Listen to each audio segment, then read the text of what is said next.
Now we want to see how we can apply these different anti-differentiation rules that we talked about.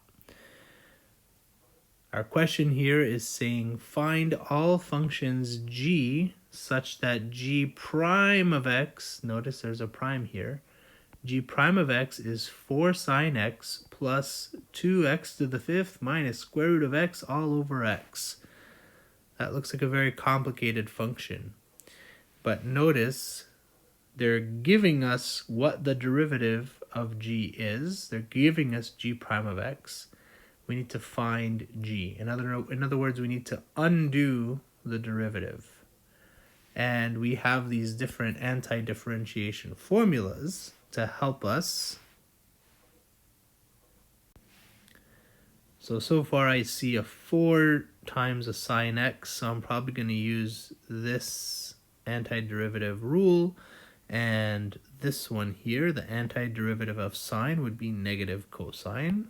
Okay. But what about this? There's nothing like that here. But what I do notice is I can take each term in the numerator and put it over the denominator.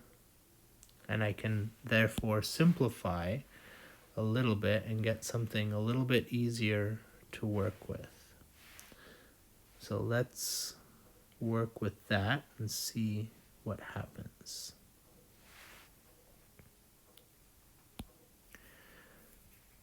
Before I take the antiderivative, I'm going to just rewrite the same function in the following way.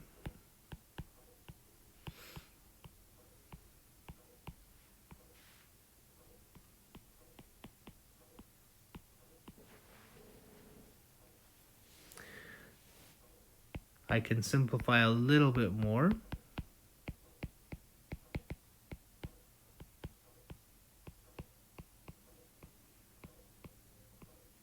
Now I have it in a nice friendly format.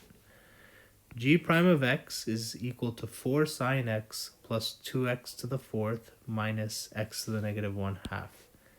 It's super important to notice we haven't taken the antiderivative yet.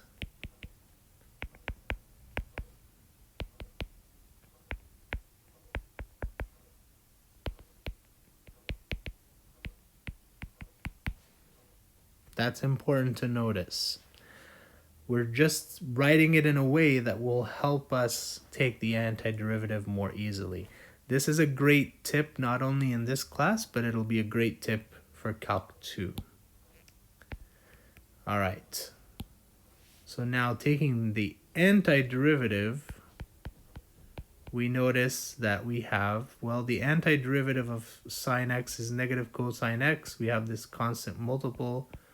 So we're going to have negative 4 cosine x plus 2 times the antiderivative of x to the fourth. That's going to use the antiderivative power rule. So I'm going to add 1 to the exponent and divide by that new exponent.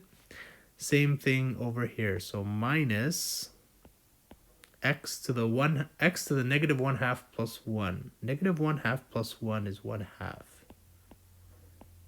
Over the new exponent, which is 1/2. I'm going to continue simplifying and get negative 4 cosine x plus 2/5 x to the fifth minus 2 x to the 1/2. And I have to remember the plus c. Notice I didn't put the plus c here. That's okay. You just have to be careful. Make sure you remember it at the very, very end. Absolutely, absolutely. Now the question is, what if I want to find a specific antiderivative that satisfies certain given conditions? So I have f of x equals 2x and f of 0 equals 6. Turns out that we actually have a typo here, because saying that little f of 0 equals 6 when little f of x is 2x actually doesn't make any sense.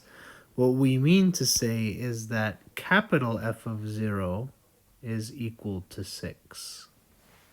The condition on the antiderivative is that when I plug 0 into the antiderivative, I should get 6. So let's bear that in mind as we continue. All right, so little f of x equals 2x. By the antiderivative power rule, we will get that capital F of x is equal to 2 times x to the 1 plus 1 over 1 plus 1 plus c. If we simplify a little, we get 2x squared over 2 plus c. We reduce the common factors of 2, we get x squared plus c. So capital F of x equals x squared plus c. We need to figure out what is the particular antiderivative that satisfies the condition capital F of 0 equals 6. Well, all we do is we take our capital F of x equals x squared plus 6, and we evaluate at 0. When I plug 0 into capital F, first I notice that capital F of 0 is given to me. It's equal to 6. So I should let that equal 6. But by plugging 0 into this function, I get that capital F of 0 is also equal to 0 squared plus c. Now when I simplify all of that, I'm going to have 6 equals 0 plus c, which is c. So therefore, the antiderivative we're looking for is capital F of x equals x squared plus 6.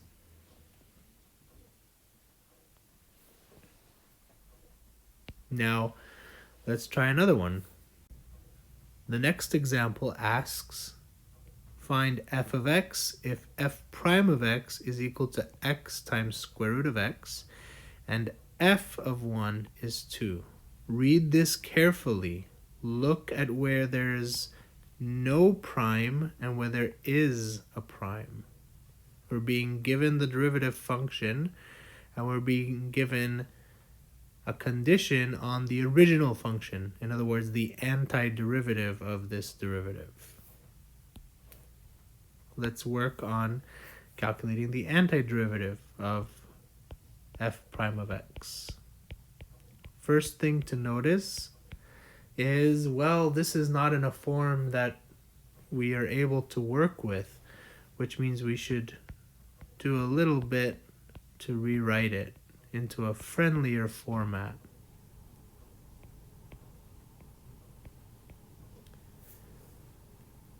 Convince yourself that f prime of x is x to the 3 halves.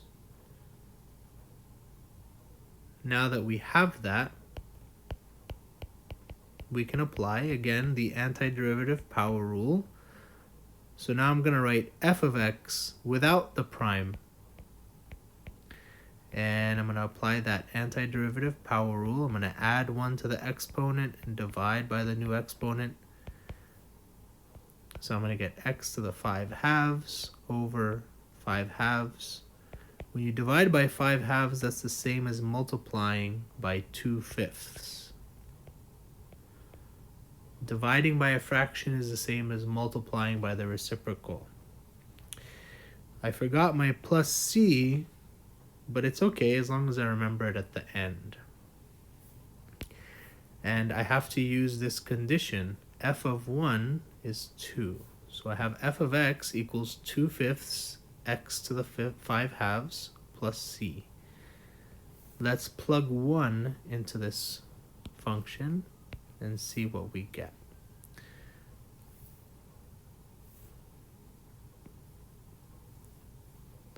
So little f of 1 is going to equal 2/5 1 to the 5 halves plus c.